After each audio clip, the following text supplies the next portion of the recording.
candidatos à presidência da República, com transmissão simultânea pelo portal F7 e cobertura completa da Record News. E de acordo com o sorteio feito previamente na presença dos assessores, o candidato Aécio Neves é o primeiro a perguntar nesse bloco. Candidato, vou voltar a falar de Petrobras, mas fique tranquilo, não é sobre corrupção, é sobre gestão, o que eu acho que é um símbolo muito grande daquilo que eu pretendo, se vencer as eleições, implementar no país. Eu me lembro que em setembro de 2010, seu governo fez uma grande campanha no Brasil, estimulando os trabalhadores a investirem o seu fundo de garantia na Petrobras. Pois bem, quem investiu R$1.000 naquele setembro de 2010, agora ao final do seu governo tem R$600 apenas, candidato. Será que é justo? É justo com o trabalhador que a má gestão, os desvios e que a corrupção tirem deles algo tão valioso que é o seu fundo de garantia, a garantia do seu próprio futuro? Esse é o lado perverso, candidata, do aparelhamento da máquina pública, dos desvios e da má gestão. A senhora não concorda comigo? Candidato, eu acho estarrecedor. Vocês, candidato, venderam 30% da Petrobras no mercado, em ações, a preço de banana, candidato. Na época, a Petrobras valia 15 bilhões e 500 milhões de reais. Hoje, a Petrobras passou do patamar de 100 bilhões, candidato. Vocês não têm a menor moral para falar de valor da Petrobras. Primeiro, candidato, vocês, na época de vocês queriam privatizar partes da Petrobras. Tanto é que mudaram o nome para Petrobras. Hoje, a Petrobras atingiu um nível de produção de 2.300.000 barris dia. Isso é muito importante, sabe por quê, candidato? Porque isso significa que o valor da Petrobras, o senhor pode ficar descansado, é um valor crescente. Todos os que investiram na Petrobras vão ganhar muito dinheiro. Veja só, recentemente a Petrobras obteve do governo federal, por conta da lei de partilha, o direito de explorar um conjunto de bacias que vai lhe dar acesso a quase 60% de todas as reservas que até hoje ela acumulou. Algo muito importante está acontecendo no Brasil. Vocês diziam que nós não teríamos capacidade de explorar o pré-sal, que ele era uma ficção. Ora, candidato, o pré-sal hoje está gerando para o Brasil 500, mais um pouco de 500, mas eu vou deixar por 500.000 barris dia. 500.000 barris dia, candidato, é algo que o Brasil levou 30 anos para extrair e agora, em menos de 8 anos, conseguiu extrair do fundo do mar. Essa é a Petrobras de hoje, candidato. Muito bem. A candidata diz hoje a todos os brasileiros que a Petrobras vai muito bem, obrigada. Pois eu quero dizer que ela vai muito mal. Ela perdeu apenas no período de governo da candidata Dilma cerca de metade do seu valor de mercado. Ela deixou as páginas econômicas para frequentar as páginas policiais, perdeu credibilidade e aquele trabalhador que investiu na Petrobras perdeu dinheiro.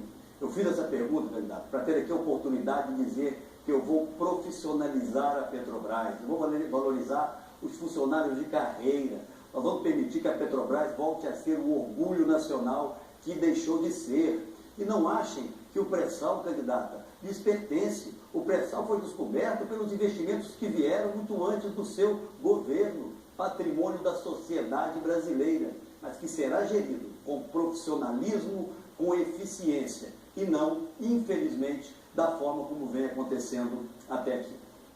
Candidato, você é engraçado. Quando é nós que fizemos, não nos pertence. Agora, quando é o senhor que quer copiar de nós, pertence ao senhor.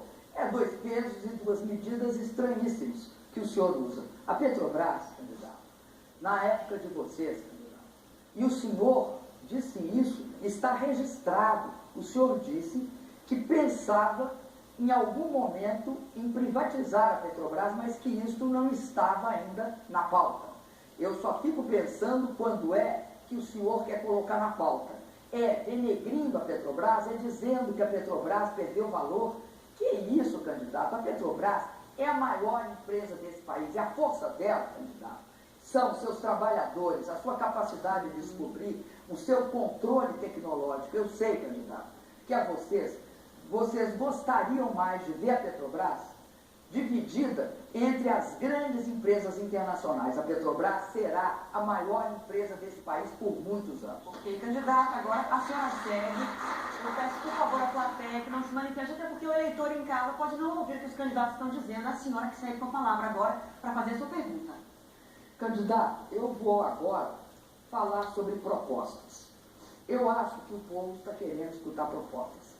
No caso da segurança pública, candidato, eu acredito que aquela velha história que a União não tem responsabilidade constitucional pela segurança, nós temos de alterar. Eu estou propondo mudar a Constituição para que a segurança pública possa ter a participação conjunta da União, do governo federal, com os estados, numa articulação que tem de levar ao combate organizado ao crime. Porque o crime atua de forma integrada, coordenada, e nós estamos atuando de forma fragmentada. Eu proponho isso. O que o senhor propõe? Candidato, lamento que não tenha feito ao longo desses últimos anos, vou ficar apenas nos seus 4 anos, tudo isso que propõe. Eu proponho uma proposta na área de segurança pública absolutamente inovadora, que começa pela proibição do represamento, do contingenciamento dos recursos da área e a sua transferência por duodécimos para os estados. Isso significa que os estados saberão a cada mês com o que contar. Eu quero, candidato, fortalecer a Polícia Federal, que tem seu pior orçamento dos últimos 5 anos na área de investimentos da sua história. E quero fazer com que as Forças Armadas, também equipadas e valorizadas, sejam os nossos parceiros para controlarmos as nossas fronteiras. Infelizmente, candidata, o programa de controle das fronteiras do seu governo, seu principal programa nessa área, nos últimos 3 anos gastou apenas R$1 bilhão. Isso é quase nada, candidato. E nós sabemos que a droga que vem matar no Brasil vem dos nossos vizinhos. Eu quero sim rediscutir o Código Penal, o Código de Processo Penal. E quero dizer aqui ao telespectador, à telespectadora, no meu governo, diferente do que aconteceu nesses últimos 12 anos, eu não vou terceirizar responsabilidades. Eu vou conduzir pessoalmente uma política nacional de segurança integrada com os estados e com os municípios, com investimentos e com inteligência. E vou além. Terei uma relação diferente com os países vizinhos que produzem drogas ou matéria-prima de drogas que vem matar no país.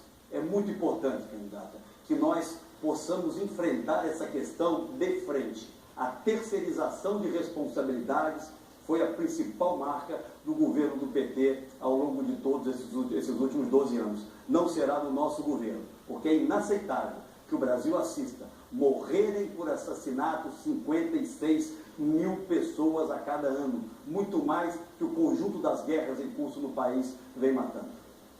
Candidato, o meu governo teve uma experiência muito exitosa, inclusive com o governo de Minas Gerais.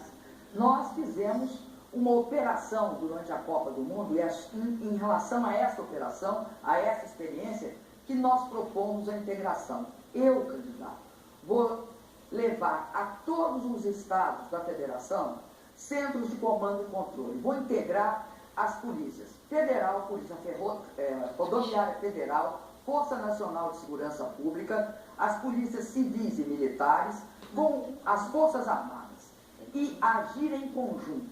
Nós vamos usar os mesmos mecanismos de supervisão, de ação conjunta, de inteligência, de apoio tecnológico para agir e impedir que o crime organizado assuma a liderança. Impedir que estados como Minas Gerais tenham um crescimento de 52% nos homicídios, atingindo mais os mais jovens. Obrigada, candidata.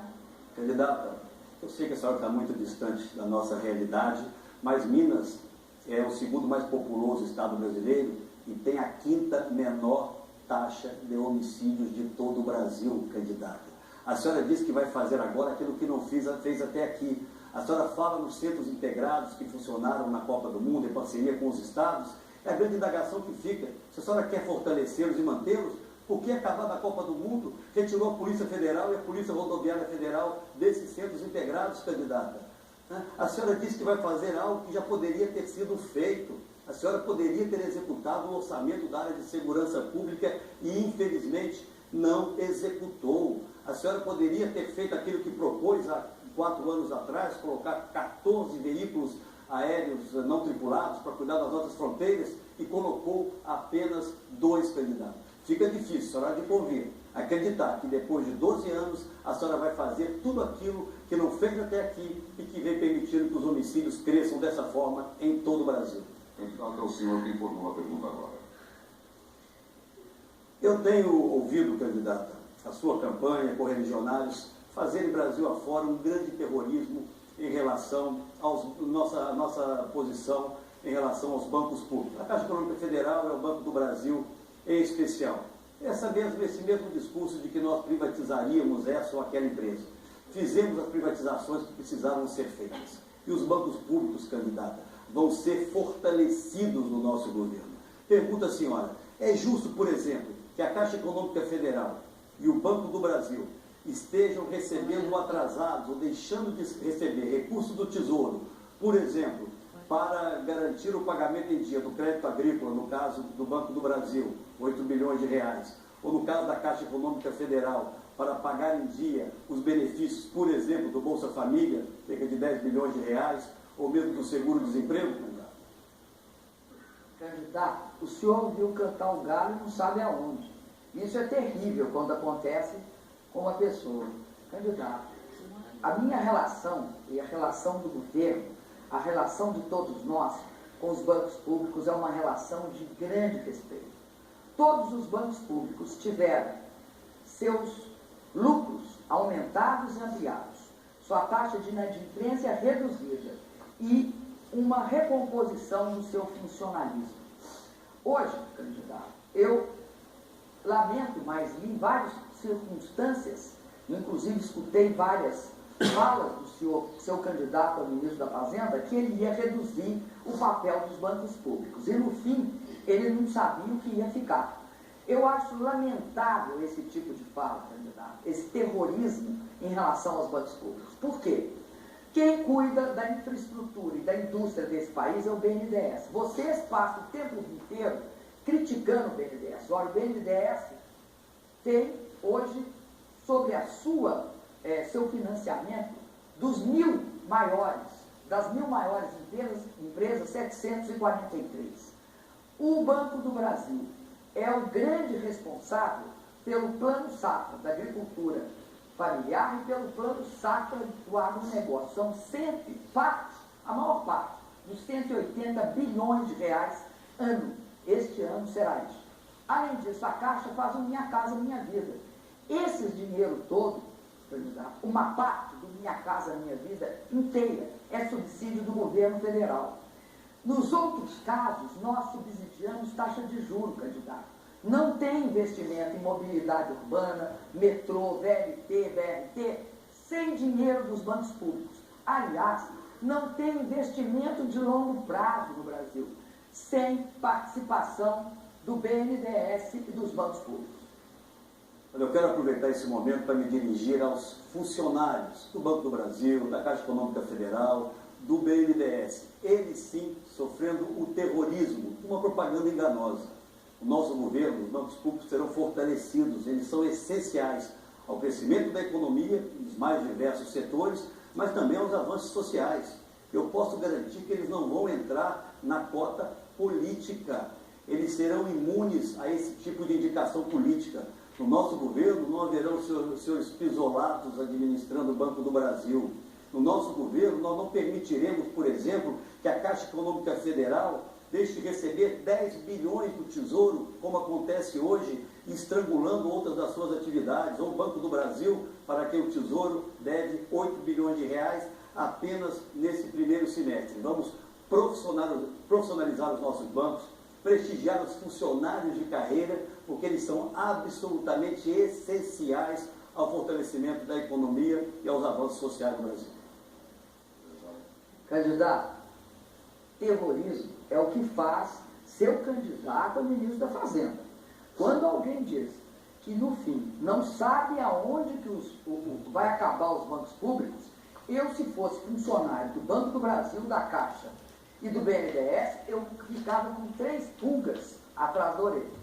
Além disso, candidato, é bom o senhor lembrar que quando nós capitalizamos o BNDES, que no ano passado emprestou 190 bilhões de reais, vocês criaram o maior escarcéu dizendo que nós estávamos estatizando o crédito, o que é um absurdo, uma sandice. Por quê? Porque o BNDES empresta fundamentalmente para as grandes empresas industriais, de infraestrutura, de todas as áreas do país, e também para as micro e pequenos empreendedores.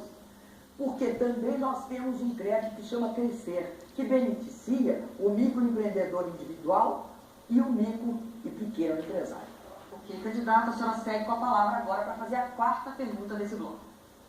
Perfeitamente. Eu vou perguntar sobre um programa, candidato, que eu tenho uma grande, mas um imenso orgulho de ter feito, que é o Pronatec. O Pronatec, candidato, ele é um programa que foi introduzido no Brasil porque nós tivemos condições para fazer. Por quê? Porque vocês proibiram o governo federal de construir escolas técnicas. Aí o governo